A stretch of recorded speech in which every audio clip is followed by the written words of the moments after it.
తిరుపతిలో ఎడతెరిపి లేని వర్షాలతో తిరుమల ఘాట్ రోడ్డులో కొండచర్యలు విరిగి పడుతున్నాయి. రోడ్డుపై బండరాళ్లు పడుతుండటంతో ట్రాఫిక్ కు తీవ్ర అంతరాయం ఏర్పడుతోంది. తిరుమలలో ఈదురుగాలులతో పాటు చలి కూడా ఎక్కువగానే ఉండడంతో భక్తులు ఇబ్బందులు పడుతున్నారు.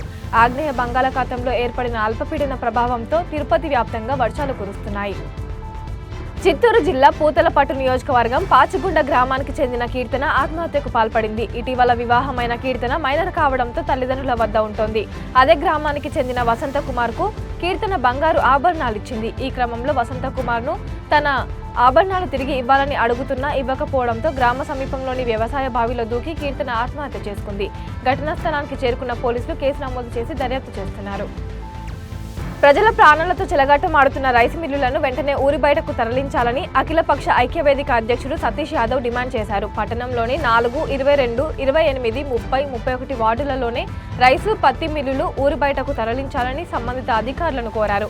వీటిపై చాలా రోజులుగా ప్రజలు పలు విధాలుగా ప్రజావాణి ద్వారా పలుసార్లు అధికారులకు విన్నవించుకున్నా పట్టించుకోవడం లేదని సతీష్ యాదవ్ ఆగ్రహం వ్యక్తం చేశారు.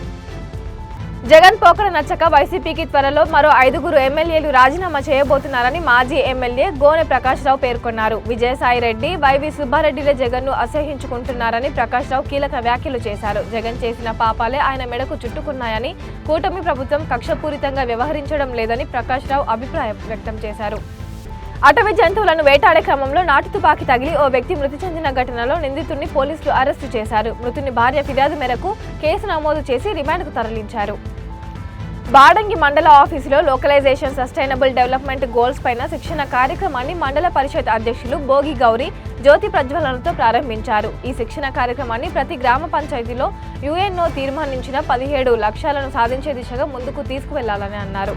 ఈ 17 లక్ష్యాలతో 9 రకాల థీమ్స్ సాధన ధ్యేయంగా పనిచేయాలని సిబ్బందిని ఆమె కోరారు. వైసీపీ పాలనలో దళారీ వ్యవస్థను ప్రోత్సహించి రైతులను సమస్యకు గురి చేసిన నాయకులు ఇప్పుడు రైతుల కోసం ఆందోళన చేయడం హాస్యాస్పదమని టీడీపీ జిల్లా అధ్యక్షుడు కిడిమి నాగార్జున అన్నారు. కూటమి ప్రభుత్వం రైతుల కోసం అనేక సంక్షేమ కార్యక్రమాలు అమలు చేస్తుందని అన్నారు. రైతు సంక్షేమానికి కూటమి ప్రభుత్వం కట్టుబడి ఉందని స్పష్టం చేశారు.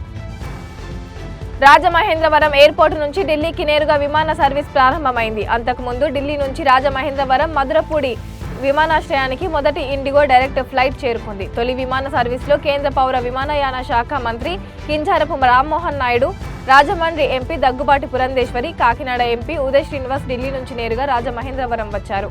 ఈ విమానం రాజమండ్రి నుంచి ఉదయం 9:45 బయలుదేరి న్యూఢిల్లీకి 12 గంటలకు చేరుకుంది.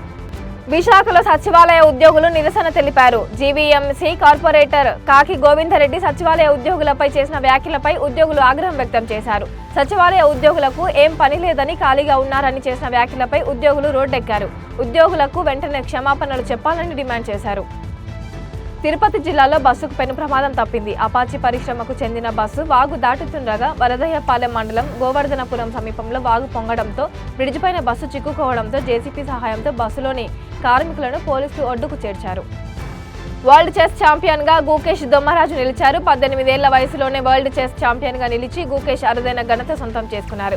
గుకేష్ తల్లిదండ్రులు ఇద్దరు వైద్యులు. గుకేష్ చెన్నైలో విద్యాభ్యాసం చేశారు. గుకేష్ కు చెస్ మీద ఇంట్రెస్ట్ ఉండడంతో 7వ తరగతి నుంచి చెస్ టీచర్ దగ్గర రోజు గంట నేర్చుకుని ఈ రోజు ప్రపంచ చెస్ విజేతగా నిలిచాడు.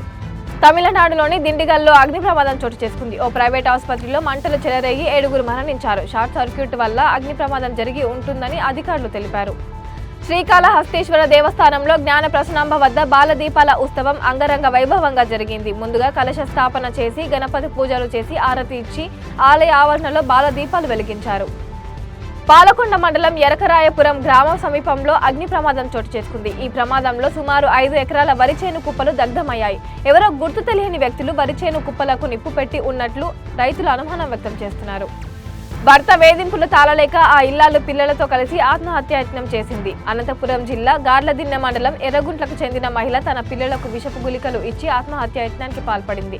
ఈ ఘటనలో తల్లి, కుమారుడు ఇద్దరు మృతి చెందగా కుమార్తె బెంగళూరులో ప్రైవేటు ఆసుపత్రిలో చికిత్స పొందుతుంది. మదనపల్లి ప్రభుత్వ ఆసుపత్రిలో డాక్టర్ల చీకటి వ్యాపారం వెలుగులోకి వచ్చింది. చికిత్సకు వచ్చిన రోగులకు ల్యాబ్, స్కానింగ్, ఎక్స్రేలకు ప్రైవేట్ ఇన్స్టిట్యూట్లకు రిఫర్ చేసి డబ్బులు దండుకుంటున్నారు.